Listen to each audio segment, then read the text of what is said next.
ভালোবাসতেন, কোরআনে কারীমকে এত সম্মান তারা দিতেন, এত মর্যাদা দিতেন, কোরআন দিয়ে কথা বলার মতো তারা ক্ষমতা অর্জন করেছিলেন। জোরে কোন সুবহানাল্লাহ।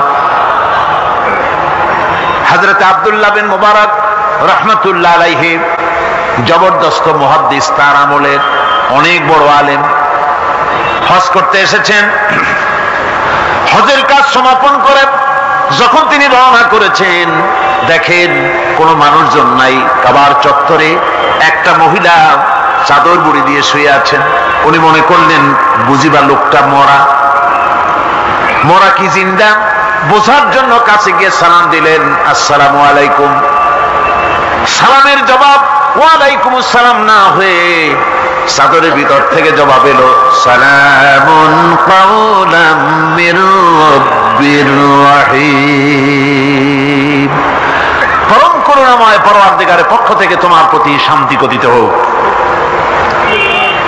মুহাদ্দিস সাহেব প্রশ্ন করলেন, মা, হজ করতে এসে লোকেরা তো সব চলে গেছে, আপনি এখানে একাকী পড়ে আছেন কেন? তিনি জবাবে কোরআনে কারীম থেকে বললেন, মাইয়ুদলিলিল্লাহু ফামা লাহু মিন হাদ, আল্লাহ পাক যাকে পথভ্রষ্ট করেন তারে কেউ পথ দেখাইতে পারে না। অর্থাৎ আমি তো হজ করতে আসছিলাম, পথ হারাই ফেলছি, সাথী সঙ্গীরা কে কোথায় চলে গেছে আমি খুঁজে পাই না, এই জন্য মুসিবতে পড়ছি, একাকী পড়ে আছি, এখন আমার উপায়টা কি? মুহাদ্দিস সাহেব বলছেন, মা, একাকিনী এই অবস্থায় কত সময় পড়ে আছেন?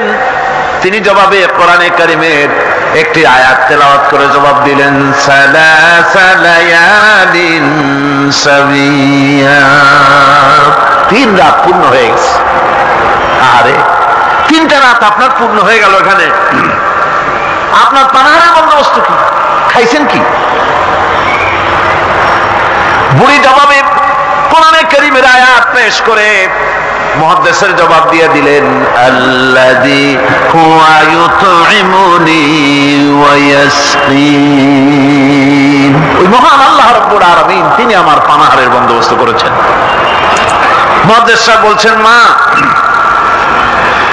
আমার কাছে কিছু খাবার আছে, আপনি দয়া করে এই খাবারটুকুন গ্রহণ করুন।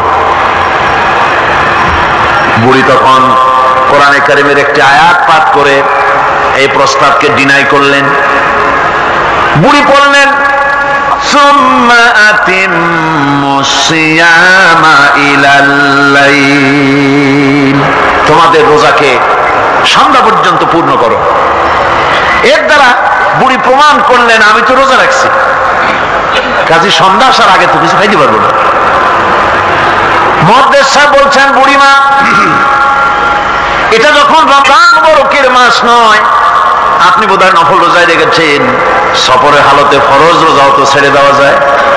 আপনি কি খাইছেন না খাইছেন, আপনি আমার এই খাবারগুলি খান, রোজা ভাঙলে অসুবিধা হবে না? নফল রোজা ভাঙলে অসুবিধা কি? বুড়ি জবাবে বলছেন, وأن تصوموا خير لكم إن كنتم تعلمون, যদি তুমি নফল রোজা রাখো তা তো তোমার জন্য কল্যাণকর, সুতরাং আমি নফল রোজা রাখছি, সেটা আমার জন্য কল্যাণকর, তোমার কথা মতো আমি খাবো নাকি? মুহাদ্দিস সাহেব বলছেন, বুড়িমা, প্রত্যেক কথার জবাব কোরআন দিয়া দেন কেন, কারণটা কি? বুড়ি জবাবে বলছেন, কোরআনের আয়াত পাঠ করে জবাব দিচ্ছেন, মা ইয়ালফিযু মিন কাওলিন ইল্লা লাদাইহি রাকীবুন আতীদ, মানুষ এমন কোনো কথা বলে না যে কথা ফেরেশতারা রেকর্ড করে না রাখে, সব কথা রেকর্ড হয়ে যায়। সুতরাং আমি চিন্তা ভাবনা করে বাছাই করে নিলাম কোরআন দিয়ে কথা বলবো, এই কথাগুলি রেকর্ড হবে, প্রাপ্ত হবেই না, প্রত্যেক অক্ষরে অক্ষরে 10-10 করে নাকি আমলনামায় লেখা হয়ে যাবে। মুহাদ্দিস সাহেব মনে মনে একটু চিন্তা করলেন, এই বেটি হলো বুড়ি, একটা মেয়ে লোক, আর আমি মুহাদ্দিস মানুষ, সে কোরআন শরীফ দিয়ে কথা কয়ে বাহাদুরি দেখায়, আমি তারে মাতৃ জবান দিয়ে কথা বলাবই, এই চিন্তা তিনি করলেন। তিনি তো বড় আলেম ছিলেন, অত্যন্ত বড় আলেম। তার সম্পর্কে তার সাথীরা কবিতা রচনা করেছিলেন। তিনি যখন তার এলাকা ছেড়ে গিয়েছিলেন, তার সাথীরা বলেছেন, ইজা সারা আব্দুল্লাহ মিম্মার উলাইলাতান, ইজা সারা আব্দুল্লাহ মিম্মার উলাইলাতান সারা আনহা নূরুহা ওয়া জামালুহা। আব্দুল্লাহ যখন আমাদের এলাকা ছেড়ে গেল, তখন এলাকার সৌন্দর্য গেল, নূর গেল, আলো গেল, সব হারায় ফেললাম, যেহেতু তিনি সাহিবি ইলম ছিলেন। তারা বলল, ইযা যুকিরাল আখিয়ারু ফি বালদাতিন ফাহুম আনজুমুন ওয়া আনতা হিলালুহা। আমরা যখন আমাদের বন্ধুদের মধ্যে আলোচনা করি, তখন আমাদের বন্ধুরা আর যত বড় বড় আলেম আছে, তারা যদি তারকা হয়, তাহলে আব্দুল্লাহ তুমি তো সেই তারকা রাজির মধ্যে চাঁদের মতো। এরকম বড় আলেম ছিলেন হযরত আব্দুল্লাহ বিন মুবারক। তিনি চিন্তা করলেন, এই বুড়ি দেখি তারে দিয়া তার মাতৃজগনে কথা পাওয়া যায় নাকি। তিনি জিজ্ঞেস করলেন, আচ্ছা বুড়িমা বাড়ি কই? ওনার চিন্তা, বাড়ি ওই কোরআন শরীফের মধ্যে তো খাগড়াছড়ি ফটিকছড়ি নাই, গ্রামের নাম তো নাই, ধরা যায় নাকি। তিনি যখন বাড়ির প্রশ্ন করলেন, বুড়ি তখন কোরআনে কারীমের আয়াত তেলাওয়াত করে বাড়ির জবাব দিয়ে দিলেন, সুবহানাল্লাযী আসরা বিআবদিহি লাইলাম মিনাল মাসজিদিল হারাম ইলাল মাসজিদিল আকসা। পবিত্র মহান সত্তা, দোষ ত্রুটি অক্ষমতা দুর্বলতা থেকে মুক্ত সেই মহান সত্তা, যিনি তার বান্দাকে ইসরাহ করিয়েছেন মসজিদে হারাম থেকে মসজিদে আকসা পর্যন্ত।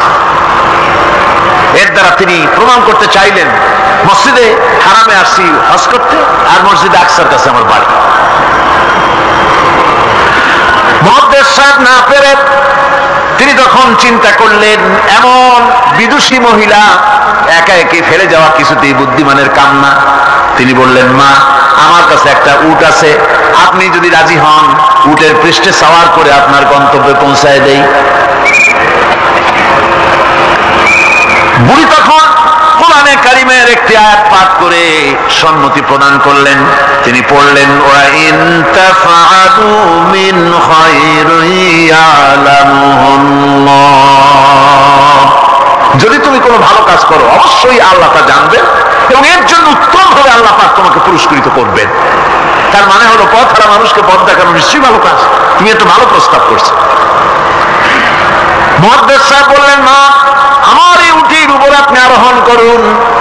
বুড়ি উটের উপরে আরোহণ করতে যাচ্ছেন, হঠাৎ লক্ষ্য করে দেখছেন মুহাদ্দিস সাহেব তার দিকে তাকায় আছেন।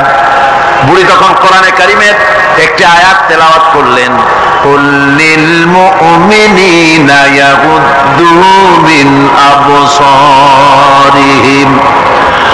নবী মুমিন মানুষদেরকে, মুমিন বান্দাদেরকে বলুন তারা যেন তাদের চক্ষুকে পরনারী থেকে নিম্নগামী করে। বুড়ি এই আয়াত দ্বারা বলতে চাইলেন, মুহাদ্দিস সাহেব আমি বুড়ি মানুষ, উঠে সওয়ার হতে গিয়ে না জানি বেসতর্ক হয়ে যেতে পারি, চক্ষুকে নিম্নগামী করেন। সুবহানাল্লাহ। উটের রশি টেনে টেনে যখন তারা পৌঁছে গেলেন, তিনি জিজ্ঞেস করলেন, আপনার কি কোনো ছেলে মেয়ে আছে নাকি? বুড়ি জবাবে বললেন, আল মালু ওয়াল বানুনা জিনাতুল হায়াতুদ দুনিয়া।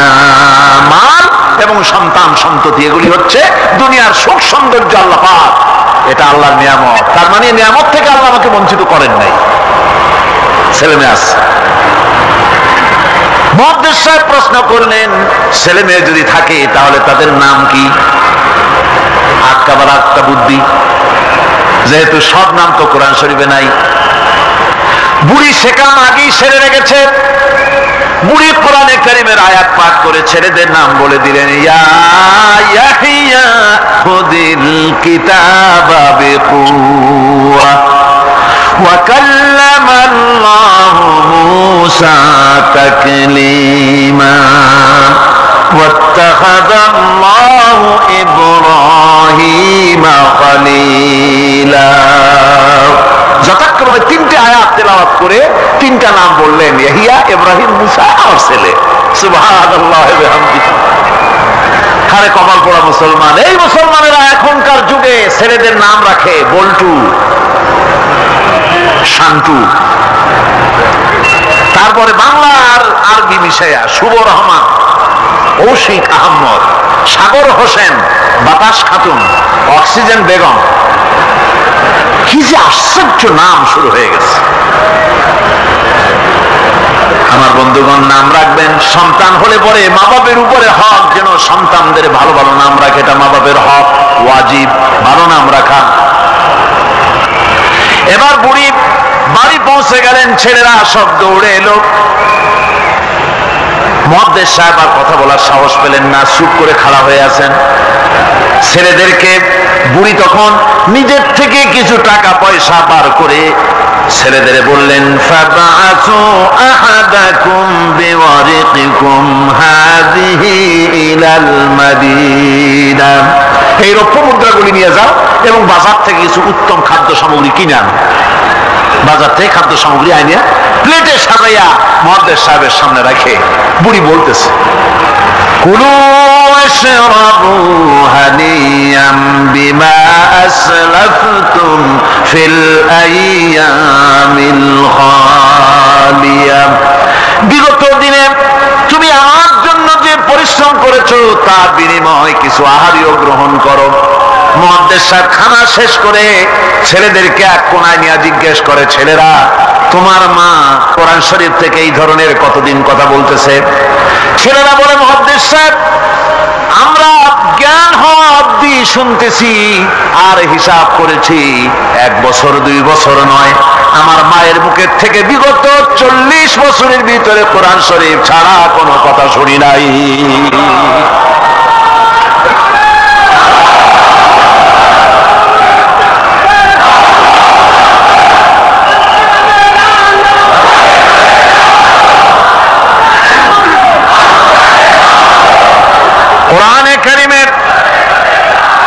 কোরআনে কারীমের প্রতি মানুষের, তৎকালীন যুগের মানুষের এই মহব্বত ছিল, এই ভালোবাসা ছিল, এই আকর্ষণ ছিল।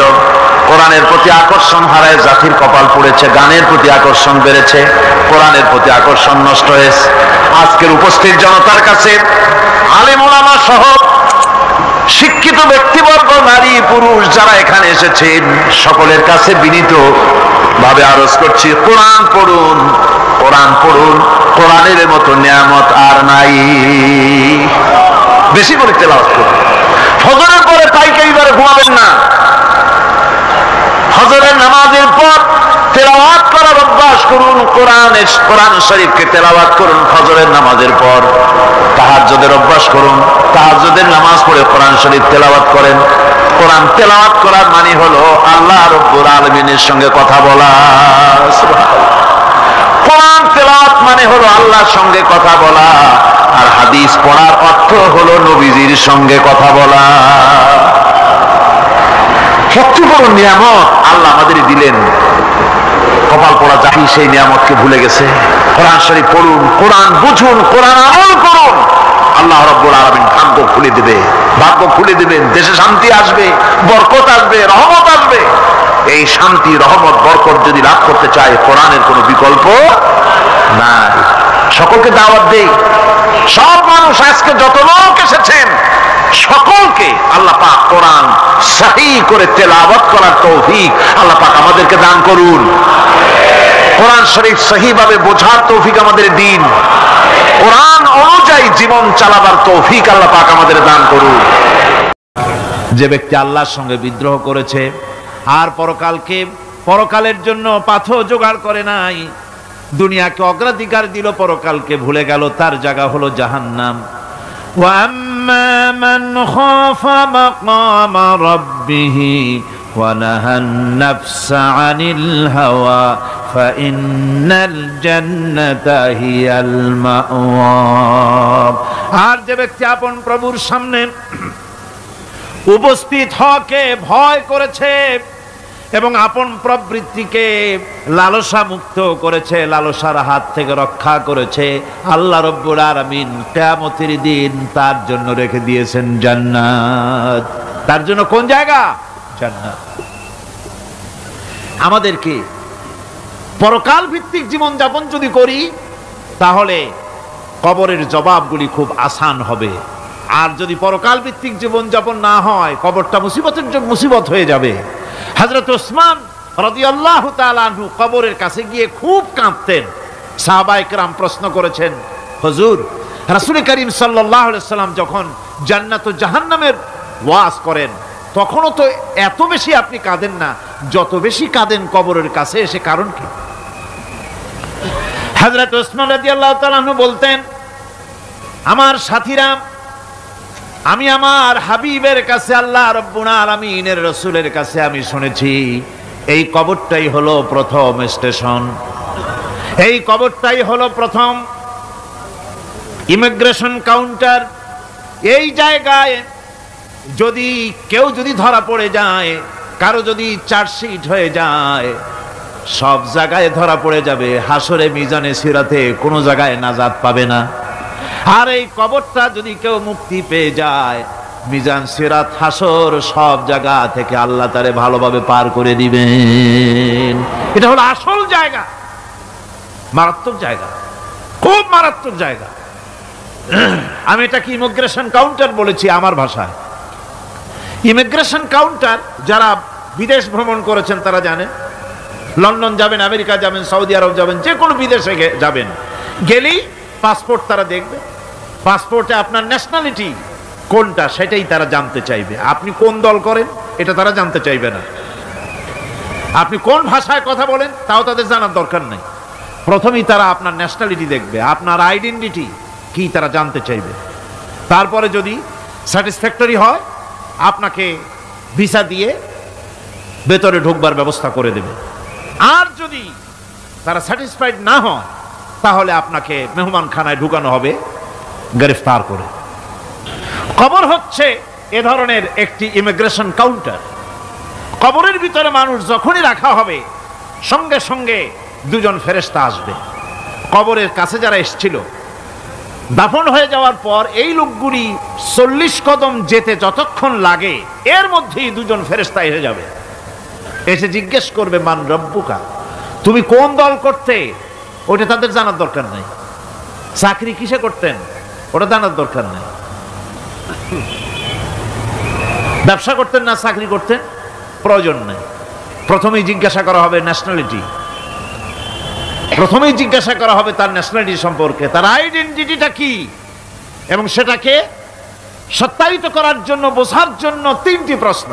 প্রথম প্রশ্ন, মান রব্বুকা ওয়া মা দীনুকা ওয়া মান নাবিয়্যুকা, তোমার রব কে, তোমার দ্বীন কি, তোমার নবী কে। যদি এই ব্যক্তি বেঈমান হয়, মুনাফিক হয়, সে বলবে হায় হাতা লা আদরি, হায় হাতা লা আদরি, জানি না আমার রবকে, আমি জানি না। তোমার দিন কি, দিন কারে কয় বুঝি না।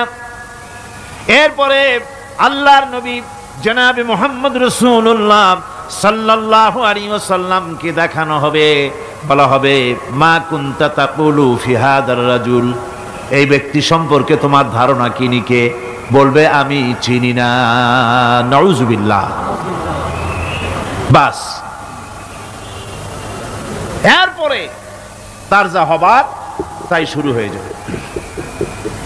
আর যদি বান্দাটা মুমিন হয়, প্রশ্ন করা হবে মান রব্বুকা, জবাব দেবে রব্বি আল্লাহ, আমার রব আল্লাহ রাব্বুল আলামিন। ওয়া মা দীনুকা, দীনুনা ইসলাম, আমার দিন হচ্ছে ইসলাম। এরপরে আল্লাহর নবীকে দেখানো হবে। কয়েক রকমের বর্ণনা আছে। কোন বর্ণনায় আছে হুজুরের আকারে দেখানো হবে, অথবা রাসূলকে সরাসরি দেখানো হবে। বলা হবে মা কুনতা তাকুলু ফি হাদার রাজুল, এই লোকটি সম্পর্কে ধারণা কি? মুমিন ব্যক্তি বলবে হাদা নবিয়ুনা মুহাম্মাদুর রাসূলুল্লাহ সাল্লাল্লাহু আলাইহি ওয়াসাল্লাম, ইনি আমার তো সেই নবী মুহাম্মাদুর রাসূলুল্লাহ সাল্লাল্লাহু আলাইহি ওয়াসাল্লাম। আমরা যেন এই রকমের জবাব দিতে পারি, আল্লাহ কবুল করো। সকলে জোরে কোন আমিন। জবাব হয়ে যাওয়ার পর গায়ব থেকে আওয়াজ আসবে, ফাফরিশু বিল জান্নাতি ওয়ালবিসু বিল জান্নাহ। ও আমার ফেরেশতারা, আমার এই বান্দাকে জান্নাতের পোশাক পরায়া দাও আর কবরটাকে জান্নাতের বিছানা বিছায়া দাও। জান্নাতের পোশাক পরায় দাও, জান্নাতের বিছানা বিছায়া দাও। ইলা মাদ্দা বাসারিহি, তার চোখের দৃষ্টি যত দূর যায় কবরটা ততটা প্রশস্ত করে দাও। এরপর বেহেশতের পোশাক পরাইয়া বেহেশতের বিছানা বিছায়া ফেরেশতা বলবে নম কানাউমুল উরুস, ঘুমিয়ে যাও। দুলামিয়া যেমন বাসর সজ্জায় নতুন বউ নিয়ে আরামে ঘুমায়, এরকম আরামে ঘুমায় যাও। ইলা ইয়াউমিল কিয়ামা, কিয়ামত পর্যন্ত ঘুমায় থাকো, আরামে ঘুমিয়ে থাকবে। এরপরে সিংগায় ফুৎকার হবে, সিংগার ফুৎকারের আওয়াজে তার ঘুম ভেঙে যাবে। বলবে ইয়া ওয়াইলানা মান বা'সানা মিন মারকাদিনা, হায় আফসোস, আমার এত আরামের ঘুম থেকে কে আমাকে জাগ্রত করলো, আমার ঘুমটারে নষ্ট করলো কে? আওয়াজ আসবে হাদা মা ওয়াদার রহমান ওয়া সাদাকাল মুরসালুন, এটা হচ্ছে রহমানের সেই ওয়াদা, আর মুরসালিনরা নবীরা সত্য কথাই বলেছিলেন, সেই কিয়ামত অনুষ্ঠিত হচ্ছে। আমার বন্ধুগণ, সেজন্য এই দুনিয়ার মোহে পড়ে থাকলে পরে দুনিয়ায় যারা অগ্রাধিকার দিবে দুনিয়াকে পরকালের তুলনায়, জবাব দিতে পারবে না কবরের ভিতরে গিয়া। আর যারা পরকালকে অগ্রাধিকার দিবে, দুনিয়ার চাইতে পরকালকে বেশি অগ্রাধিকার দেবে, আর আল্লাহর ভয় কলিজার ভিতরে রাখবে, কবরের জবাব সঠিকভাবে দিতে পারবে, কিয়ামতের দিন আল্লাহ রাব্বুল আলামিন তাদের জন্য জান্নাত দান করবেন। জোরে বলেন আমিন। দুনিয়াটা হচ্ছে দুনিয়া যেখানে আমরা আছি। আমি আগেই বলেছি দুনিয়া হচ্ছে আদনা শব্দ থেকে এর উৎপত্তি হয়েছে, তুচ্ছ নিকৃষ্ট, এটার দাম নাই, এটার মূল্য নাই। হযরত ইবনে কাইয়িম রাহিমাহুল্লাহ নওয়ারাল্লাহু মারকাদাহু ওয়া জাআলাল জান্নাতা মাথওয়াহু, হযরত ইবনে কাইয়িম তিনি বলছেন, সুন্দর করে বলছেন দুনিয়া সম্পর্কে, মা মাদা ফিদ দুনিয়া আহলামুন ওয়া মা বাকিয়া মিনহা আমানি ওয়াল ওয়াক্তু বাইনাহুমা দায়ুন। মা মাদা ফিদ দুনিয়া আহলামুন, জীবনের যে অংশ ফেলে এসেছি সেটা আজ একটা স্বপ্ন। ওয়া মা বাকিয়া মিনহা আমানি, আর জীবনের যে অংশ সামনে বাকি আছে সেটা এখন একটা আকাঙ্ক্ষা। ওয়াল ওয়াক্তু বাইনাহুমা দায়ুন, আর এর মাঝখান থেকে সময় সব চলে যাচ্ছে। কত বড় কথা চিন্তা করেছেন? জীবনের যে অংশ ফেলে এসেছি তা আজকে স্বপ্ন, তা আজ কি বলেন? স্বপ্ন। আর সামনে যা আছে সেটা আকাঙ্ক্ষা, আর মাঝখান থেকে সময় সব চলে যাচ্ছে। এরপরে তিনি বলছেন وَمَنْ يَسْحَبِ الدُّنْيَا يَكُنْ مِثْلَ قَابِضٍ عَلَى الْمَاءِ خَانَتْهُ فُرُوجُ الْأَصَابِعِ। দুনিয়াদারের অবস্থা হচ্ছে এই, কেউ যদি দুই হাতে পানি খামসায় ধরে, দুই হাতে কি ধরছে বলেন? দুই হাতে পানি খামসায় ধরেছে, খুব মজবুত করে ধরেছে, দুই মুঠ পানি, বলেন থাকবে কতটুকু? কতটুকু থাকবে? এক ফোঁটাও থাকবে না, কারণ তার আঙ্গুলের ফাঁক তার সাথে খেয়ানত করবে, আঙ্গুলের ফাঁক দিয়া পানিগুলি সব বেরিয়ে চলে যাবে। সুতরাং দুনিয়া যারা চায় তারা ঠিক পানি খামসায় ধরলে পানি যেমন হাতের ভেতর থেকে খেয়ানত করে চলে যায়, যারা দুনিয়া চায় দুনিয়াও তাদেরকে ভাবে ফাঁকি দিয়ে চলে যায়। তবুও দুনিয়ার মায়া মানুষের এত বেশি। আল্লাহর নবী বলেন লাউ কানা লি ইবনি আদম ওয়াদিন মিন যাহাবিন লাহাব্বা ইয়াকুনা লাহু সানিন, এই পৃথিবীতে যদি কাউকে একটা মাঠ ভরে যদি সোনা দেওয়া যায়, লোকটা বলবে রব্বুল আলামিন, আমি যদি আরেকটা মাঠ এরকম সোনা ভরা পেতাম, দ্বিতীয় আরেকটা মাঠ দেওয়া হলে আবার বলবে যদি তৃতীয় আরেকটা মাঠ সোনা ভরে যদি পেতাম। নবীজি বলেন ওয়ালা ইয়ামলাউ জাওফু ইবনু আদামা ইল্লা তুরাব, মানুষের পেট 3.5 হাত মাটি ছাড়া, কবরের মাটি ছাড়া মানুষের পেট ভরবে না। আরো চাই, আরো চাই, চাওয়ার কোনো শেষ নাই। মানুষ এভাবে করে দুনিয়ার মহব্বতে এমনি পাগল হয়ে যায়, শুধু দুনিয়ার মহব্বত, পরকালকে বেমালুম ভুলে যায়। আমি কিন্তু এই কথা বুঝাতে চাই নাই যে পরকালের মহব্বতে, পরকালের ভয়তে বা পরকালের জন্য দুনিয়া আপনি বাজার ঘাট, বেচা কিনা, ব্যবসা বাণিজ্য সবকিছু ভুলে যান, না তা নয়। ভুল বোঝার কোনো কারণ নাই। পরকালকে অগ্রাধিকার দিতে হবে, মানে দুনিয়াটা চিরস্থায়ী জায়গা নয়। চিরস্থায়ী হচ্ছে কোনটা? আখিরাত। চিল্লায় এখন কোনটা? সুতরাং এখানে যা করতে হবে, আখিরাতে জবাবদিহিমূলক জীবন যাপন করতে হবে। আপনি ব্যবসা করবেন, ওজনে কম দিতে পারবেন না, আপনি খাদ্যে ভেজাল দিতে পারবেন না, চুরি করতে পারবেন না, ডাকাতি করতে পারবেন না, জেনা করতে পারবেন না, বদমাশি করতে পারবেন না, মদ খেতে পারবেন না, সন্ত্রাসী হতে পারবেন না, হাইজাকার হতে পারবেন না, চাঁদাবাজ হতে পারবেন না, মুনাফাখোর হতে পারবেন না, আপনি চোরা কারবারি হতে পারবেন না, ঘুষখোর হতে পারবেন না, সুদখোর হতে পারবেন না। এই সব কাজ পরকালকে বিশ্বাস করলেই এ সমস্ত কাজ থেকে মানুষ বিরত থাকতে পারে। কথা ঠিক কিনা? এটাই হচ্ছে পথ। সুতরাং এই পৃথিবী থাকবে না, এটা কি চিরকাল থাকবে? না, এর একটা পরিসমাপ্তি ঘটবে। যেমন করে সারা বছর লেখাপড়া করার পর কলেজে, বিশ্ববিদ্যালয়, মাদ্রাসায়, হাই স্কুলে, সব জায়গায় সারা বছর লেখাপড়া করার পর যেমন পরীক্ষা দেওয়ার একটা দিন আসে, সারা বছর ব্যবসা করার পর হিসাব নিকাশ করার যেমন একটা সময় আসে, সারা মাস চাকরি করার পর বেতন পাওয়ার যেমন একটা দিন আসে, সারা জীবন চাকরি করার পর পেনশন পাওয়ার যেমন একটা সময় আসে, অনুরূপভাবে এই দুনিয়া যেদিন শেষ হয়ে যাবে, আল্লাহ নির্ধারিত সময় শেষ হয়ে যাওয়ার পর একটা সময় আসবে যখন আল্লাহ রব্বুল আলামিন সব শেষ করে দিবেন, লন্ডভন্ড হয়ে যাবে, কিছুই থাকবে না। কোরআনে কারিমে আল্লাহ সব বলেছেন, কোরআনে সব আল্লাহ বলে দিয়েছেন। আল্লাহ পাক বলেন এই পৃথিবীর সব কেমন ভাবে ধ্বংস হবে তার চিত্র আল্লাহ পাক কোরআনে কারিমে তুলে ধরেছেন। ইযাস সামাউ ফাতারাত ওয়া ইযাল কাওয়াকিবু তাসারাত ওয়া ইযাল বিহারু ফুজ্জিরাত ওয়া ইযাল কুবুরু বু'সিরাত। যখন আকাশসমূহ দীর্ণ বিদীর্ণ হয়ে যাবে, তারকাগুলি বিক্ষিপ্ত হয়ে ছিটকে পড়বে,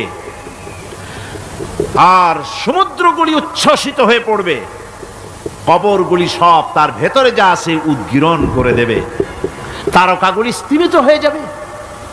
এরপরে সমস্ত আকাশগুলি সিজিল্লিল কুতুব, কিতাবের পৃষ্ঠার মতো একটার পরে একটা ঠাস ঠাস করে পড়তে থাকবে, চূর্ণ বিচূর্ণ হয়ে ভেঙে চুরে একাকার হয়ে যাবে।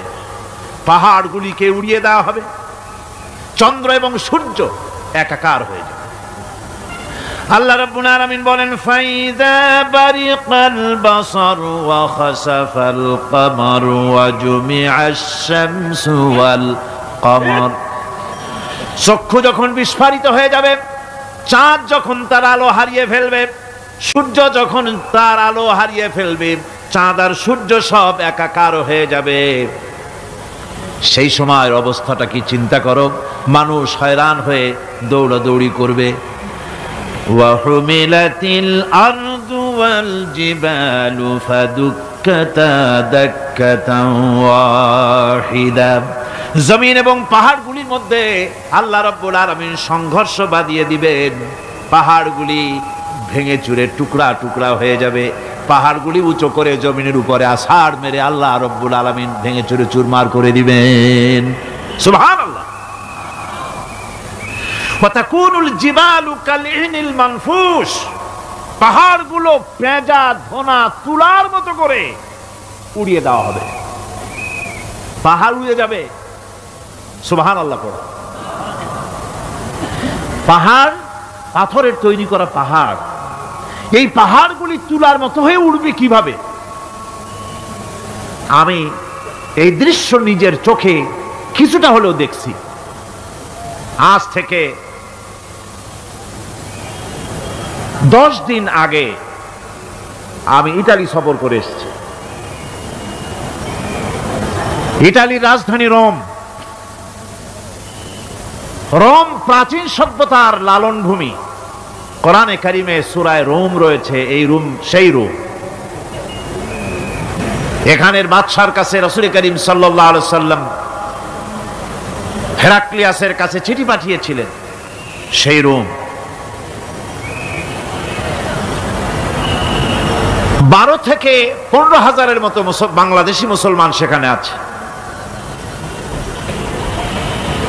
জুমার দিন, যেদিন আমি গেলাম তার পরের দিনই জুমা ছিল। জুমার নামাজ পড়লাম ভ্যাটিকানের কাছেই বিশাল মসজিদ, ইউরোপের ভিতরে সবচাইতে বড় মসজিদ এটা। রোম ইসলামের দুশমনদের রাজধানী। সেইখানে যখন আজান হচ্ছে আশহাদু আন্না মুহাম্মাদার রাসূলুল্লাহ, আমার অনুভূতির কথা আপনাদেরকে বোঝাতে পারবো না, কি অনুভূতির সৃষ্টি হয়েছে আমার ভেতরে। ভ্যাটিকানের পোপ এক পাশে, কিছু দূরেই ভ্যাটিকান। ওটা হচ্ছে গোটা পৃথিবীর সমস্ত খ্রিস্টানদের কাবা, ভ্যাটিকান। তার পাশেই বিশাল মসজিদ, সেখানে নামাজ পড়লাম। চিন্তার ভেতরে আসলো আল্লাহ রাব্বুল আলামিন তার হাবিবের নাম, তার তাওহীদ, তার রিসালাতকে কিভাবে বিশ্বময় ছড়িয়ে দিলেন। আবু জাহেল চাইছিল মুহাম্মদ সাল্লাল্লাহু আলাইহি ওয়াসাল্লামকে স্তব্ধ করে দেবে মক্কার জীবনেই। কত বদনাম, সাহের, কাহেন, কাযযাব, শায়ের, নাউযুবিল্লাহি মিন যালিক, কত গালাগালি করলো। আর আল্লাহ শুনালেন, হাবিব চিন্তার কোনো কারণ নাই, ওয়ারাফা'না লাকা যিকরাক, আমি আপনার প্রশংসা বিশ্বময় ছড়িয়ে দেব। সুবহানাল্লাহি ওয়া বিহামদিহি। রোম প্রোগ্রাম শেষ করে আমাকে তারা নিয়ে গেল, যেটা আমি বলছি সফর কাহিনী শোনাবার সময়টা না, যেহেতু এর সঙ্গে প্রাসঙ্গিক সেজন্য বলছি। পাহাড় কেমনে তুলার মতো হয়ে উঠবে তার নজির দেখেছি। রোম শহর থেকে 300 মাইল দূরে, 300 কিলোমিটার দূরে নেপোলিয়ান বোনাপার্ট তার বাড়ি, এবং ওটা তার নামে একটা প্রভিন্স। ভূমধ্য সাগরের পারে ভিসুভিয়াস, পৃথিবীর সবচাইতে বড় আগ্নেয়গিরি। সেটা দেখাতে নিয়ে যাওয়া হলো আমাকে, যে পাহাড়টা পৃথিবীর মাটি থেকে তার চূড়া হচ্ছে 3 মাইল উঁচু। এর 2 মাইল গাড়িতে করে ঘুরে ঘুরে যাওয়া যায়, এরপর আর গাড়িতে যাওয়া যায় না, বাকিটুকুন যেতে হবে হেঁটে হেঁটে। পাহাড়ের উপরে অক্সিজেন কম, বেশ কষ্ট হচ্ছিল উঠতে। জীবনে প্রথম পাহাড়ে চড়েছি জাবালে নূর, রাসূল করিম সাল্লাল্লাহু আলাইহি সাল্লামের উপরে যেখানে ওহী হয়েছিল সর্বপ্রথম। পাহাড় চড়ার একটা অভিজ্ঞতা ওখান থেকে আমার কিছুটা হয়েছিল। খুব কষ্ট হলো বাকি 1 মাইল উঠতে। যখন ভিসুভিয়াসের একদম শীর্ষে চলে গেছি, সেখানে গিয়ে আমার সাথে 15-20 জন লোক ছিল। আমি নিজেই আল্লাহু আকবার বলে আমার গলা থেকে আওয়াজ বেরিয়ে গেল। আমি দেখতে পেলাম ভিসুভিয়াসের শীর্ষে বিশাল গর্ত। আমার মনে হয় গর্তটা এই মাঠের 1/4 হবে। এই মাঠের 1/4 হবে গর্তটা। সেই গর্তটার গভীরতা হচ্ছে 1.5 কিলোমিটার।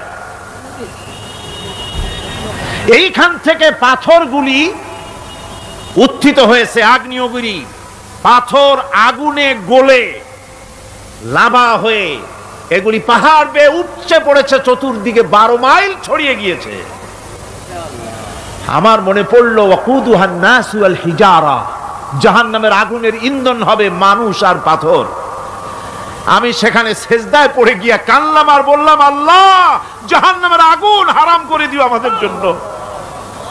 পাথর কিভাবে গললো, গলে পাথরগুলি গলে পুড়ে চতুর্দিকে পড়েছে আর ছিটকেছে, চতুর্দিকে ছিটকে পড়েছে। সেই পাথরগুলি ছিটকে ছিটকে যেগুলি পুড়ে পড়েছে সেগুলিকে দূরে সাদা রঙের বলে মনে হয়, কোনোটা সাদা কোনোটা কালো, মনে হয় যেন তুলার মতো হয়ে পড়ে আছে চতুর্দিকে। 1944 সনে তৃতীয়বারের মতো ভিসুভিয়াস যে অগ্নিগিরি যে অগ্নি উৎপাত করে তাতে আশেপাশের 12 মাইল এলাকা এফেক্টেড হয়ে যায়। পাথরগুলি গলে এভাবে বিধ্বস্ত করে দিয়েছে। এখান থেকে এখানে জোহরের নামাজ আসরের নামাজ আমরা পড়লাম, আল্লাহর কাছে খুব দোয়া করলাম। এখনো ধোঁয়া উঠতেছে, এখনো পাহাড়ের ফাটল দিয়ে ধোঁয়া উঠছে। একজন হাত দিয়ে আমাকে বলল যে খুব গরম লাগে ধোঁয়াগুলি। ওখানকার লোকেরা বলল যে ভেতরে এখনো আগুন আছে, তবে সুপ্ত, যে কোনো মুহূর্তে আবার তা জাগ্রত হতে পারে। আমরা সেখান থেকে নেমে এলাম। একটু কিছু দূর গিয়েই সেখানে হলো পম্পেই শহর। এই পম্পেই শহরটা হচ্ছে ঈসা আলাইহিস সালামের জন্মের 2000 বছর আগে এই শহর তৈরি হয়। ঈসা আলাইহিস সালামের জন্মের 179 বছর পর ভূমিকম্প হয়। সেই ভূমিকম্পে গোটা পম্পেই শহরটা পৃথিবীর মানুষের চোখের আড়াল হয়ে যায়, ধ্বংস হয়ে যায়, মাটির তলায় গরক হয়ে যায়। আজ থেকে 200 বছর আগে মাটি খনন করতে গিয়ে এই শহর আবিষ্কৃত হয়। পুরা শহরটা খুঁড়ে তারা বের করেছে। 180 হেক্টর জমিনের উপরে এই বিশাল শহর। ঘুরে ঘুরে দেখলাম, গাড়ি চলে না সেখানে, পায়ে হেঁটে দেখতে হলো। প্রশস্ত রাস্তা। আজ থেকে 4000 বছর আগের মানুষেরা রাস্তা বানাতে জানতো পাথর দিয়ে, এবং রাস্তার দুধারে তাদের ছিল ফুটপাত, পানির ব্যবস্থা, নগরায়নের সব রকমের সুযোগ সুবিধা। তারপরে সেখানে বিচারালয়, এরপরে দোকানপাট, বাজারঘাট, সবকিছুর ব্যবস্থা রয়েছে। বিশাল বিশাল পাথরগুলি দিয়ে পিলার তৈরি করা। ভাবলাম এই পিলারগুলি, এই পাথরগুলি তারা কিভাবে ক্রেন ছাড়া এত উপরে উঠালো কি করে, আমার মাথায় আসলো না। পাথর কেটে কেটে সুন্দর সুন্দর অঙ্কন শিল্প তারা করেছে। এরপরে ঘুরতে ঘুরতে বাদশার রাজার বাড়িতে গিয়ে ঢুকলাম। সেখানে গিয়ে দেখলাম উলঙ্গ এত মূর্তি পাথরের তৈরি করা। পাথর কেটে কেটে দেওয়ালে যৌন মিলনের এমন কোন অশ্লীল ছবি নাই যা তারা সেখানে তৈরি করে নাই। উলঙ্গ মূর্তি আর উলঙ্গ যৌন মিলনের অসংখ্য ছবি দিয়ে এই এলাকা ভরা। তখন আমি বুঝলাম আল্লাহর গজব হওয়ার কারণটা কি, এই শহরটা মাটির নিচে গরক হয়ে যাওয়ার কারণটা কি। আল্লাহ পাক জেনা ব্যভিচার যে দেশে বেশি হয় আল্লাহ পাক বরদাস্ত করেন না। দুশ্চরিত্র যে দেশের মানুষ দুশ্চরিত্র হয়ে যায়, জেনা ব্যভিচার বেশি হতে থাকে, আল্লাহ গরক করে দেন, গজব দেন। এই গজব এক এক সময় এক এক রকমের হয়ে আসে। কখনো মাটির নিচে দাবায় দেন, কখনো মহামারী, কোনো দেশে কলেরা, কোনো দেশে জলোচ্ছ্বাস, কোথাও ভূমিকম্প, আর সর্বশেষ এই জেনা ব্যভিচারের জন্য আল্লাহ পাকের চূড়ান্ত এই যৌনতার অশ্লীলতার জন্য চূড়ান্ত গজব বর্তমান বিশ্বের জন্য এইডস। আল্লাহ পাক এই গজব দিয়েছেন। বন্ধুগণ, আমি সেই জায়গা, আমি সেখানে যা দেখলাম যে আল্লাহ পাক পাহাড়গুলিকে কিভাবে উড়াবেন এটা অস্বীকার করার কোনো উপায় নাই। বিশ্বাস তো করতামই, তবে হযরত ইব্রাহিম আলাইহিস সালাম যেমন বলেছিলেন, রব্বি আরিনি কাইফা তুহিল মাউতা, আয় আল্লাহ তুমি মরাকে জিন্দা করবা কেমনে? আল্লাহ পাক বলেন, আওয়ালাম তুমিন, তুমি বিশ্বাস করো না? ইব্রাহিম আলাইহিস সালাম বললেন, বালা, অবশ্যই বিশ্বাস করি, ওয়ালাকিন লিয়াতমাইন্না কলবি, যদি চোখে দেখতাম তাহলে আমার অন্তরাত্মা খুব ঠান্ডা হতো। আল্লাহ রাব্বুল আলামিন চোখে দেখায় দিলেন জিন্দা কেমনে মুর্দা হবে, মুর্দা কেমনে জিন্দা হবে, আল্লাহ দেখায় দিলেন। পাহাড় উড়ায় দিবেন আল্লাহ রাব্বুল আলামিন। একথা কলিজার মধ্যে এটার উপর ঈমান বিশ্বাস, কিন্তু আল্লাহ চোখে দেখাইছেন, ঈমান আরো মজবুত হয়েছে, যা ছিল আরো মজবুত হয়েছে। সুবহানাল্লাহ। আল্লাহর ভয়তে কলিজা কেঁপেছে। আমি পাহাড়ের উপরে কেঁদেছি, যার যার হয়ে কেঁদেছি। বন্ধুগণ, আল্লাহ সুবহানাহু ওয়া তাআলা এই জন্য বলেছেন, কুল সিরু ফিল আরদ, আমার জমিন ঘোরো, ভালো করে দেখো, কাইফা কানা আকিবাতুল মুকাজ্জিবিন, মহাসত্যকে যারা অস্বীকার করেছে তাদের পরিণতি আমি কি করে দিয়েছি, এগুলি চোখে ভালো করে তাকায় দেখো। আমার বন্ধুগণ, সুতরাং এই পৃথিবীর অবসান হবে, এই পৃথিবী ধ্বংস হবে, এই পৃথিবী চূড়ান্তভাবে শেষ হয়ে যাবে। ও হ্যাঁ, আরেকটি কথা বলতে হয়, সেটা হচ্ছেই যে এই রোম থেকে আরেকটু দূরে 900 মাইল দূরে হচ্ছে সিসিলি। 900 মাইল দূরে, সেখানে এই সিসিলি মুসলমানেরা শাসন করেছিল 350 বছর। সেই সিসিলিতে রয়েছে 360টা মসজিদ মুসলমানদের করা। সমস্ত মসজিদগুলি আজ তালা বন্ধ, একটা মসজিদও খোলা নাই।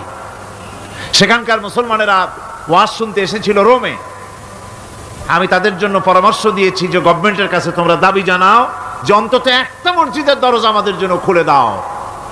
রোমের অবস্থানরত প্রবাসী বাংলাদেশি মুসলমানেরা আমাকে বলেছে, তাদের অনেকের বাড়ি চট্টগ্রামেও আছে, আমাকে বলেছে তাদের চোখে পানি আসছে বলার সময় যে চিরময়ের তাফসীর মাহফিল যখন আসে কলজেটা কাঁদতে থাকে যাওয়ার জন্য। তো যাওয়া তো সম্ভব না এত দূর থেকে, আমাদের সালাম বলে দিবেন যত লোক আসবে, আর আমাদের জন্য দোয়া করতে বলবেন যেন এই রোমের ভিতরে আমরা ইসলামের আদর্শের ভিত্তিতে আমরা যেন চলতে পারি। আপনারা দোয়া করুন তাদের জন্য। ভাইরা আমার, এই পৃথিবী একদিন পরিসমাপ্তি ঘটবে এবং আল্লাহর দরবারে আমাদেরকে উঠতে হবে এবং সেখানে আমাদের বিচার হবে। সেখানে আমাদের কি হবে? বিচার হবে। আল্লাহ পাক বিচারটাকে নির্ভুল করার জন্য, সঠিক করার জন্য প্রত্যেকের গলায় আমলনামা ঝুলায় রাখছেন। এখানে রেকর্ডের ব্যবস্থা করা হয়েছে। আল্লাহ পাক বলছেন, ওয়া কুল্লা ইনসানিন আলজামনাহু তাইরাহু ফি উনুকিহি ওয়া নুখরিজু লাহু ইয়াওমাল কিয়ামাতি কিতাবান ইয়ালকাহু মানশুরা। আল্লাহ পাক বলেন, প্রত্যেকের ভালো মন্দ কর্মফল, কর্মলিপি আমি তার গলায় ঝুলায় রেখেছি। কিয়ামতের দিন সে নিজের কাছে স্পষ্ট সব দেখতে পারবে, কোনো জিনিস বাদ পড়বে না। তার গলায় তার আমলনামা ঝুলানো আছে, সব রেকর্ড হতেছে। আমরা যা করছি সবগুলি রেকর্ড হয়ে যাচ্ছে। বর্তমান বিজ্ঞানীরা আবিষ্কার করেছে যে মানুষের শরীরের ভিতরে ডিএনএ আছে, রক্তের ভিতরে ডিএনএ, এটা একটা কোড। মানুষের রক্তের ভিতরে ডিএনএ আছে। যেমন তার ব্রেনের ভিতরে কতগুলি কোষ আছে, এক একটা কোষ এক এক ধরনের কাজ করে, অনুরূপভাবে তার শরীরের ভিতরে রক্তের ভিতরে ডিএনএ আছে। এই ডিএনএটা কি? এই ডিএনএটা হচ্ছে, এই ডিএনএ একটা কম্পিউটারের মতো কাজ করতেছে। লোকটা কি করবে, কোথায় যাবে, সে ভালো হবে মন্দ হবে কি হবে, সব তার ডিএনএর মধ্যে রেকর্ডকৃত আছে। এটা বোঝার জন্য একটা সুন্দর দৃষ্টান্ত দেওয়া যায়। যেমন এই কাগজটাকে আপনারা মনে করুন একটা গাড়ির একটা গাড়ির ব্লুপ্রিন্ট। এখানে লেখা আছে গাড়ি কিভাবে তৈরি হবে। এই কাগজটা নিয়ে ঘরের মধ্যে রেখে দিলেন। এখন এই কাগজটা থেকেই অটোমেটিক গাড়ির উইন্ডো তৈরি হলো, শিল তৈরি হলো, গাড়ির বডি তৈরি হলো, চেসিস তৈরি হলো, টায়ার তৈরি হলো, ইঞ্জিন তৈরি হলো, ব্যাটারি তৈরি হলো, পেট্রোল নিল, আর কোনো রকমের ড্রাইভার ছাড়াই গাড়ি চলতে আরম্ভ করলো। এই কথাটা যদি মনের মাথার মধ্যে আনতে পারেন যে এটা কিভাবে হইতে পারে, এতে লেখা অনুযায়ী যেভাবে হওয়া যদি সম্ভব হয়, অনুরূপভাবে মানুষের রক্তের ভিতরে ডিএনএ এরা আবিষ্কার করেছে। এর ভিতরে মানুষের ভালো মন্দ, কোথায় যাবে কি করবে, সব কিছু এর মধ্যে রয়েছে। কোরআনে কারিমে আল্লাহ রাব্বুল আলামিন, আমি গত বছরও বলছিলাম যে বিজ্ঞানের আবিষ্কার যত বাড়বে কোরআন বোঝা মানুষের জন্য তত সহজ হবে। কোন সুবহানাল্লাহ। কোরআন বোঝা মানুষের জন্য তত সহজ হবে। সুতরাং মানুষের গলার সাথে আল্লাহ পাক বলছেন যে একটা আমলনামা আমি ঝুলাই দিয়েছি তার গলার সাথে, সে যা করতেছে ওখানে সব লিপিবদ্ধ হচ্ছে, কম্পিউটারাইজড, কম্পিউটারের মতো এগুলি সব গ্রহণ করতেছে। এগুলি কিয়ামতের দিন তার সামনে হাজির করা হবে। কিয়ামতে যখন আমলনামা তার সামনে দিয়ে বলা হবে, ইকরা কিতাবাকা কাফা বিনাফসিকাল ইয়াওমা আলাইকা হাসিবা, তাকে বলা হবে নিজের কর্মলিপি নিজেই পড়ো, আজ তুমি তোমার নিজের হিসাব নিতে যথেষ্ট। বন্ধুগণ, এই মাহফিলে যত লোক আমরা বসে আছি, আমরা আমাদের হিসাব নিতে যথেষ্ট না আরেকজন লাগবে? কোন আমরা যথেষ্ট কি না? কথা বোঝেন নাই। আমি বলতে চেয়েছি এটা আমরা যদি এখন চোখ বুঝে চিন্তা করি যে পিছনের জীবনে কি করেছি, মনে পড়বে নাকি পড়বে না? বলেন সবাই, পড়বে কি পড়বে না? ছোটবেলায় কবে পায়ের নিচে কাটা ফুটেছিল, কবে কোথায় আছাড় খেয়েছিলেন, কবে কার বেল তাল আম কাঁচা আম চুরি করে খেতে গিয়ে কিল খেয়েছিলেন, তাড়া খেয়েছিলেন, তাকে এখন মনে নাই? আছে। তাহলে কিল, ওই তাল বেল চুরি করতে গিয়ে যে কিলটা খাইছিলেন সেটাও মনে আছে, ভালো মন্দ সব মনে আছে। তাহলে কোন হোটেলের রুমে কি করছিলেন, কোন স্কুলে কোন কলেজে কি করছিলেন, তারপরে জীবনে ছোট বড় ঘটনাগুলি চোখ বুঝতে মনে পড়বে না? এবার হিসাব করেন, মনে যদি পড়ে এবার হিসাব করেন আপনি জান্নাতি না জাহান্নামে। আপনি আপনার নিজের হিসাব নেওয়ার জন্য যথেষ্ট। তাকে হিসাব করতে বলা হবে, তোমার হিসাব, তোমার নিজের হিসাব নেওয়ার জন্য তুমি যথেষ্ট, তোমার হিসাব তুমি নিজেই করো, এটা পড়ো। আর সেই কিয়ামতের দিন কোনো সাহায্যকারী মিলবে না। লান তানফাকুম আরহামুকুম ওয়ালা আওলাদুকুম ইয়াউমাল কিয়ামাহ। লান তানফাকুম, কিয়ামতের দিন কোনো ফায়দা হবে না, অবশ্যই কোনো ফায়দা হবে না, কোনো উপকারে আসবে না। কিয়ামতের দিন তোমার সন্তান, তোমার স্ত্রী, তোমার মাল, তোমার সম্পদ কোনো উপকারে আসবে না কিয়ামতের ময়দানে। সেদিন সব তোমার সাথে বিচ্ছেদ করবে, সব পালায় যাবে।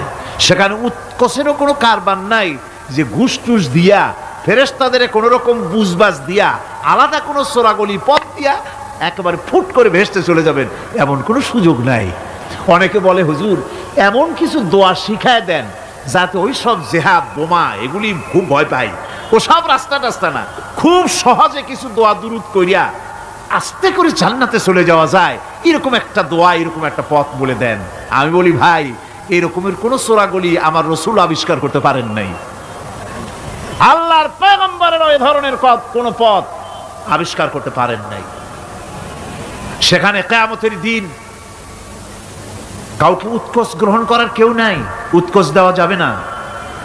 আর উৎকোষ দিবি নেবা কি, আপনার কাছে কিছু নাইও, থাকলেও নেওয়ার কেউ নাই। এই দুনিয়ায় ফাঁকিবাজি করে বহুত কিছু করা যায়, কিন্তু কিয়ামতের মাঠে এগুলি কিছুই চলবে না। আল-ইয়াওমা লা ইয়ানফাউ মালুন ওয়ালা বানুন, কিয়ামতের দিন ধন সন্তান সন্ততি আর সম্পদ কোনো কাজে লাগবে না। সেদিন শুধু আমল যদি ভালো হয় কাজে লাগবে, আমল খারাপ হবে সব শেষ হয়ে যাবে।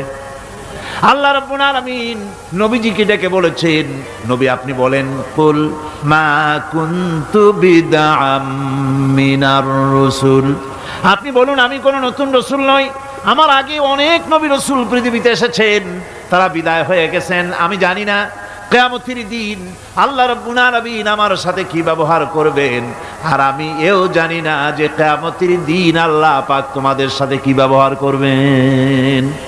এই আয়াত নাজিল হওয়ার পর আল্লাহর হাবিব তার মেয়েকে ডাকলেন, জামাইকে ডাকলেন, নাতিদেরকে ডাকলেন, আহলে বাইতদেরকে ডাকলেন, আর বললেন, ও আমার মেয়ে কলিজার টুকরা ফাতেমা গো শোনো, কেবলমাত্র আয়াত নাজিল হয়ে গেল, আল্লাহ পাক আমাকে শোনায়ছেন কিয়ামতের দিন আমি জানি না আমার সঙ্গে কি ব্যবহার করা হবে, আর এও জানি না যে তোমাদের সাথে কি ব্যবহার করা হবে। ও আমার কলিজার টুকরা মেয়ে ফাতেমা, কিয়ামতের দিন মুহাম্মদ সাল্লাল্লাহু আলাইহি সাল্লামের মেয়ে, এই হিসাবে তোমার নাজাতের ফয়সালা হবে না। ও আমার কলিজার টুকরা নাতি হাসান আর হোসেন, কিয়ামতের দিন মুহাম্মদ সাল্লাল্লাহু আলাইহি সাল্লামের নাতি হিসাবে ফয়সালা হবে না। ও আমার জামাই হযরতে আলী, কিয়ামতের দিন আমার জামাই হিসাবে নাজাতের ফয়সালা হবে না। আমল যদি ভালো হয় ফয়সালা ভালো হবে, জান্নাতে চলে যাবে। আমল যদি খারাপ হয় কার নাতি কার জামাই দেখা হবে না। সুবহানাল্লাহ, কঠিন কিয়ামতের মাঠ। এই পরকালের বিশ্বাস যদি কলজার মধ্যে ঢোকে মানুষ ভালো হয়ে যাবে। কোন সুবহানাল্লাহ। আপনাদের দৃষ্টিতে পারবে, কথার জবাব যে দিলেন না। পুলিশে কি মানুষের চরিত্র ভালো বানাইতে পারবে? পুলিশের চরিত্র ভালো বানাবে কেডা? সেটাই তো কথা। মানুষের চরিত্র যাতে ভালো থাকে মানুষের জন্য খারাপ কাম না করে সেজন্য পুলিশ, পুলিশ যাতে খারাপ কাম না করে সেজন্য আরো একটা ডিপার্টমেন্ট আছে না, তারা যাতে খারাপ কাজ না করে সেজন্য আর একটা আছে। এন্টি করাপশনের আবার এন্টি করাপশন আছে, তার উপর আবার এন্টি করাপশন আছে, এন্টিটার অভাব নাই। সুতরাং পুলিশ দিয়া, বিডিআর দিয়া, আর্মি দিয়া মানুষের, দেশের, জাতির চরিত্র ভালো বানানো যায় না। রাসূলুল্লাহ এ দিয়ে বানান না, এটা ইসলামের নিয়ম নয়। পুলিশ দিয়া, আর্মি দিয়া দেশের মানুষের চরিত্র ভালো বানানো যায় না। চরিত্র ভালো বানানো যায় কেবলমাত্র পরকালের ভয় দিয়া। কি কিসের ভয় দিয়া? ওই যে মক্কার জীবনে ওই সমস্ত মানুষগুলি যারা চুরি করত, ডাকাতি করত, জেনা করত, বদমাশি করত, যারা শয়তানি করত, যারা মানুষকে খুন করত, এই মানুষগুলি এত ভালো হয়ে গেল, যারা চুরি ছেড়ে দিল, ডাকাতি ছেড়ে দিল, জেনা ব্যভিচার ছেড়ে দিল, এত ভালো হয়ে গেল, পৃথিবীর মধ্যে সেরা মানুষ তারা হয়ে গেলেন। জোরে বলেন সুবহানাল্লাহ। নবীর সাহাবীরা পৃথিবীর শ্রেষ্ঠ সন্তান, নবীর সাহাবীরা পৃথিবীর সেরা মানুষ, তাদের চাইতে সেরা মানুষ নবীদের পরে আর কেউ হতে পারে না। জোরে কোন সুবহানাল্লাহ। নবীর পরে পৃথিবীতে শ্রেষ্ঠ মানুষ কারা? সাহাবায়ে কেরাম রিদওয়ানুল্লাহি তাআলা আলাইহিম আজমাইন। ওনারা তো কুফরের মধ্যে ছিলেন, শিরকের মধ্যে ছিলেন, চুরি, ডাকাতি, জেনা, ব্যভিচার এমন কোনো পাপ নাই যা করা হয়নি। তারপরে যখন আল্লাহর নবীর কাছ থেকে তাওহীদ, রিসালাত ও আখিরাতের দাওয়াত পেলেন, কি সোনার মানুষ এক একজন হয়ে গেলেন। সুবহানাল্লাহ। যারা ছিলেন নারীর সতীত্বের জম, তারা হয়ে গেলেন নারীর সতীত্বের পাহারাদার। যারা মানুষের মাল চুরি করত, ডাকাতি করত, তারা রাতভর মানুষের মালের পাহারা দিল, মানুষের রক্তের পাহারা দিল। সুবহানাল্লাহ বিহামদি। রক্ত সম্পদের পাহারা দিল। রাসূল বললেন, খাইরুল কুরুনে কারনি, সর্বশ্রেষ্ঠ যুগ তো আমার যুগ। বন্ধুগণ, এরপরে একটা জীবন আসবে ওই কিয়ামতের ময়দানে। এই পরকালের বিশ্বাসটা গুরুত্বপূর্ণ ব্যাপার, আমাদের সব কিছুর হিসাব দেওয়া লাগবে। আল্লাহ পাক বলেন, ইন্নাস সামআ ওয়াল বাসারা ওয়াল ফুআদা কুল্লু উলাইকা আনহু মাসউলা। নিঃসন্দেহে মানুষের শ্রবণ শক্তি, দর্শন শক্তি এবং তার অন্তঃকরণের কল্পনা সম্পর্কে আল্লাহ রাব্বুল আলামিনের কাছে জিজ্ঞাসিত হতে হবে। কান দিয়া কি করেছিলা, চোখ দিয়া কি করেছিলা, মুখ দিয়া কি করেছিলে, হাত দিয়ে কি করেছিলে, সব কিছুর জবাব আল্লাহ রাব্বুল আলামিনের কাছে দিতে হবে। সবটার জবাব দিতে হবে, কোনো কিছু বাদ যাবে না। এমনকি মনের ভিতরে যে কল্পনা আমরা করি, এই কল্পনার হিসাবও আল্লাহর দরবারে দিতে হবে। কোরআনে কারীম বলছেন, ওয়া ইন তুবদু মা ফি আনফুসিকুম আও তুখফুহু ইউহাসিবকুম বিহিল্লাহ। মনের ভিতরে তুমি যেটা কল্পনা করো সেটা প্রকাশ করো, অথবা তুমি গোপন রাখো, যাই তুমি করো না কেন, আল্লাহ রাব্বুল আলামিন এর হিসাবও তোমার কাছে নেবেন। ফায়াগফিরু লিমান ইয়াশা ওয়া ইউআযযিবু মান ইয়াশা ওয়াল্লাহু আলা কুল্লি শাইইন কাদির। মহান আল্লাহ পাক বলেন, করার পর তোমার মনের ভিতরে কি কল্পনা করেছিলে ওইটার হিসাব আমি নেব। হিসাব নেওয়ার পর যারে খুশি ক্ষমা করে দেব, যাকে খুশি শাস্তি প্রদান করব। সব কিছুর উপরে আল্লাহ রব্বুল আলামিন শক্তিমান, সব তিনি করতে পারেন, সমস্ত কুদরত রয়েছে তার। সুতরাং মানুষদেরকে, আল্লাহর বান্দাদেরকে বিশ্বাস করতে হবে যে আমার কোনো কথা বাদ যাবে না। কথাগুলি রেকর্ড হচ্ছে, কথা রেকর্ড হচ্ছে। আমি যে ওয়াজ করতেছি এই কথাগুলি রেকর্ড হচ্ছে নাকি হচ্ছে না? অনেক টেপ রেকর্ডার রেকর্ড হচ্ছে, অডিও ভিডিও হচ্ছে। আজ থেকে 50 বছর পর যদি এই রেকর্ড বাজানো হয়, আমাকে যদি বলা হয় যে আপনি অমুক জায়গায় অমুক কথা বলেছেন, আমি যদি বলি না আমি কথা বলি নাই, তারপরে যদি রেকর্ড বাজানো হয়, তাহলে আমি কথা যে বলি নাই যদি বলি, তাহলে এটা ধরা পড়বে না? সেখানে ধরা পড়বে না? তাহলে এই মানুষের কথা প্লাস্টিকের ফিতায় রেকর্ড করে 50 বছর, 100 বছর, 200 বছর, 500 বছর যদি প্লাস্টিকের ফিতায় এটাকে চলচ্চিত্র করে অথবা টেপ রেকর্ডারে করে যদি ধরে রাখা যায়। এই বুদ্ধিটা কে দিলেন কন্ত দেখি? সবাই কন্যা এই বুদ্ধিটা দিলেন কে? যে আল্লাহ রাব্বুল আলামিন মানুষের মাথায় বুদ্ধি দিলেন, যার দ্বারা সে মানুষের কথাবার্তা অ্যাক্টিভিটি সব ধরে রাখতে পারে। সেই আল্লাহ রাব্বুল আলামিন বুঝি আপনার আমার কথা এবং আপনার আমার অ্যাক্টিভিটিসকে তিনি বুঝি ধরে রাখতে পারবেন না কিয়ামত পর্যন্ত? পারবেন কি না? সেজন্য রব্বুল আলামিন বলেন, মা ইয়ালফিযু মিন কাওলিন ইল্লা লাদাইহি রাকীবুন আতীদ। সমস্ত কথা রেকর্ড হচ্ছে। সুবহানাল্লাহ কোন জোরে! সমস্ত কথা রেকর্ড হচ্ছে, একটা কথাও বাদ যাবে না। মুখ আছে বলেই কথা বলবেন তা না, হিসাব করে কথা বলতে হবে। গীবত গাওয়া যাবে না, মিথ্যা কথা বলা যাবে না, মিথ্যা ওয়াদা করা যাবে না। মিথ্যা ওয়াদার তো মৌসুম এসে গেছে। কি কোন বোঝেন কথা? হ্যাঁ, মিথ্যা ওয়াদার মৌসুম এসে গেছে। এখন মৌসুমে বাহার, মিথ্যা বলার। কত সুন্দর সুন্দর ওয়াদা, সোনা দিয়া রাস্তা বানায় দেবো। অভুক্ত মানুষদের বলা হয় না খেয়ে মরবেন না, কিন্তু কি খেয়ে মরবে তাও কয় না। আমরা যদি যাইতে পারি তাহলে মটকির মতো রসগোল্লা বানায় দেব, গরুর গাড়ির চাকার মতো জিলাপি বানায় দেব। খাইতে গিয়ে হা করে চিত হয়ে থাকবে। কত রঙিন রঙিন কথা। মিথ্যা ওয়াদার সময় এসে গেছে। ভাইরা আমার, পরকাল যদি বিশ্বাস করে সেই ব্যক্তি কিছুতেই মুখ আছে বলেই যা খুশি বলবে না, পরনিন্দা করবে না, পরচর্চা করবে না, হাত আছে বলেই যা তা লিখবে না। ঘটনা হইল একটা, লিখলো আর একটা। কলম একটা আছে বলেই যা খুশি তা লেখা যায় না, মুখ আছে বলেই যা খুশি তা বলা যায় না, চোখ আছে বলেই যা খুশি তা দেখা যায় না। গরু খাওয়া জায়েজ করা হয়েছে বলে গরুর লেজ থেকে মাথা পর্যন্ত পাইকারি দরে সব খাওয়া যায় না। গরু খাওয়া হারাম না হালাল? হালাল। পাইকারি দরে লেজ থেকে মাথা পর্যন্ত সব খাওয়া হালাল না। ওর মধ্যে আল্লাহ কিছু হারাম রেখে দিছে, সেগুলোকে বাইসে খাইতে হবে। আল্লাহ দেখতে চান পাইকারি দরে জমের খাওয়া খাও না আমার হারামগুলি বাদ দিয়ে খাও, নিষেধ করাগুলি বাদ দিয়ে খাও। মুখ আছে বলেই যা খুশি তা বলা যাবে না, কান আছে বলেই যা খুশি তা শোনা যাবে না, চোখ আছে বলেই যা খুশি তা দেখা যাবে না, হাত পা আছে বলেই যা খুশি তা করা যাবে না।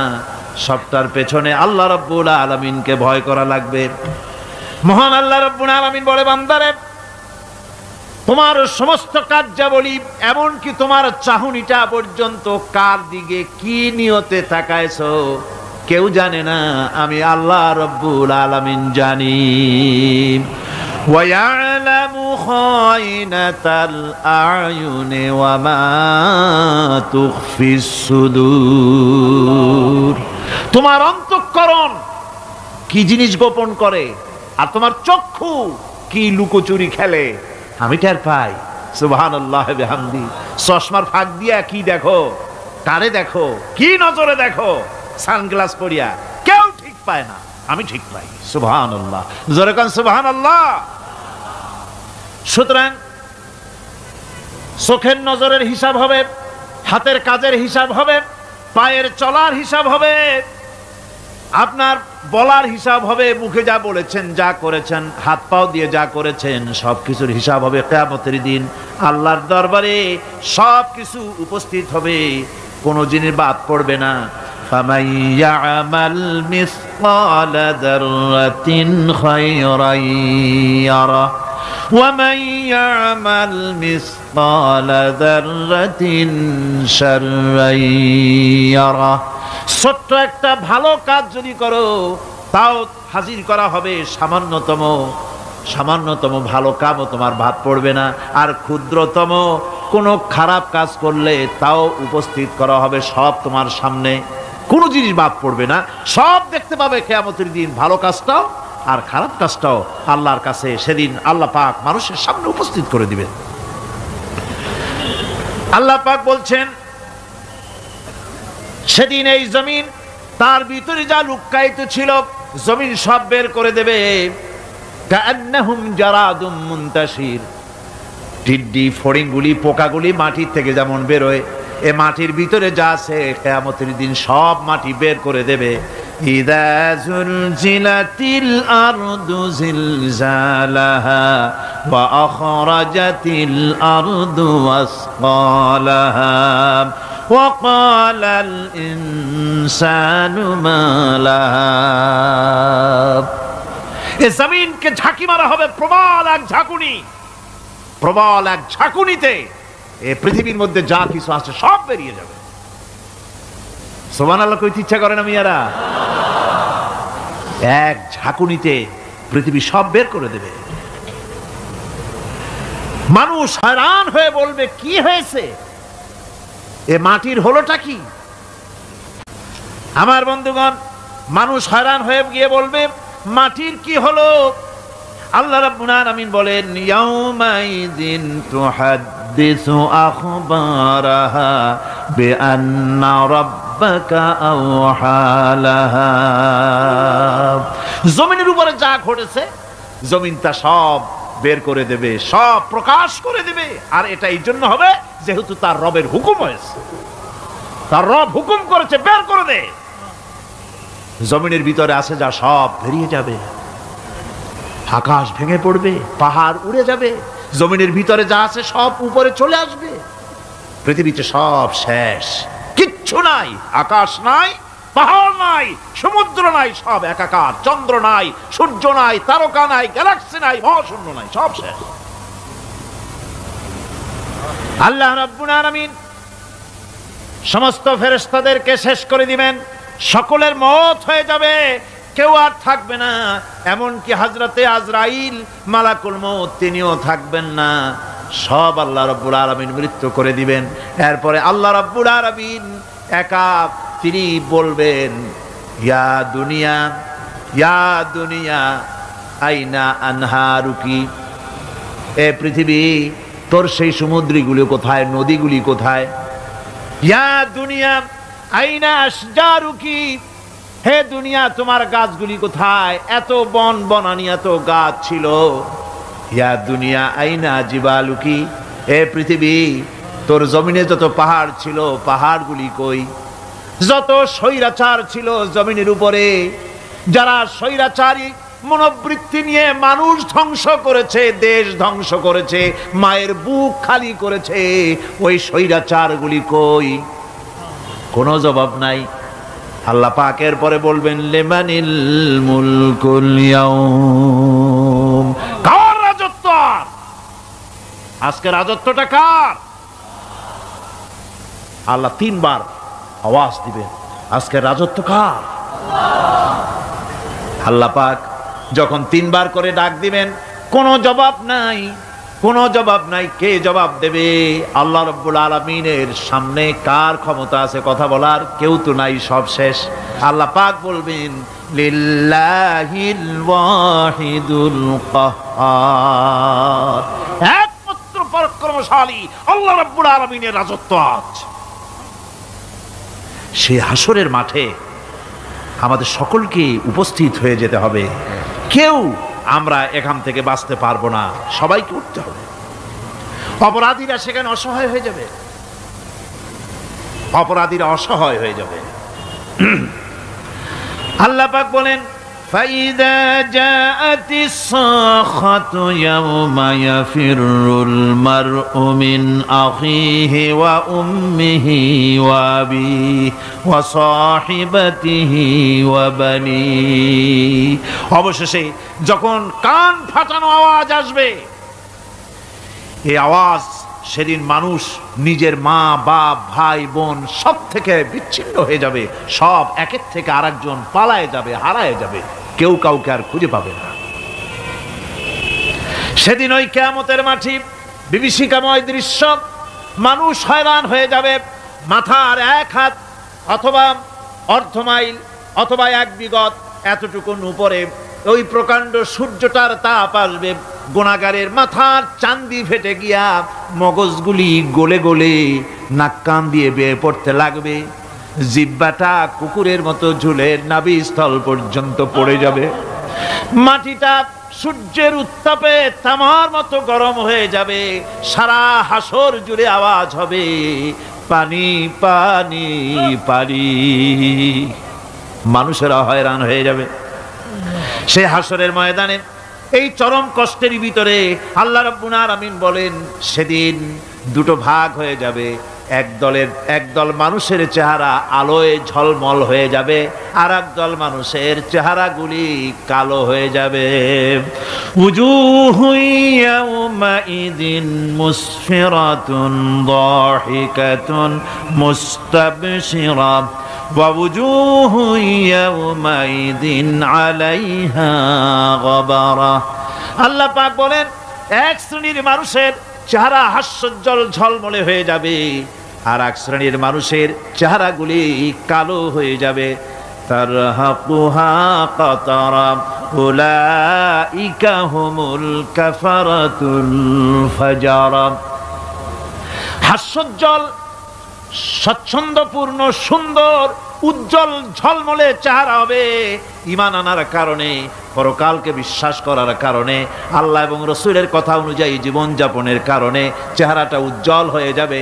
আর আল্লাহর নাফরমানি, রসুলের নাফরমানি, পরকালকে অস্বীকার করার কারণে কাফেরগুলির চেহারা, মুনাফিকগুলির চেহারা কালো হয়ে যাবে। তাদেরকে আলাদা করে দেওয়া হবে। আমতাজুল ইয়াওমা আইয়ুহাল মুজরিমুন, মুজরিমদেরকে আলাদা করে দেওয়া হবে, দুইটা ভাগ হয়ে যাবে।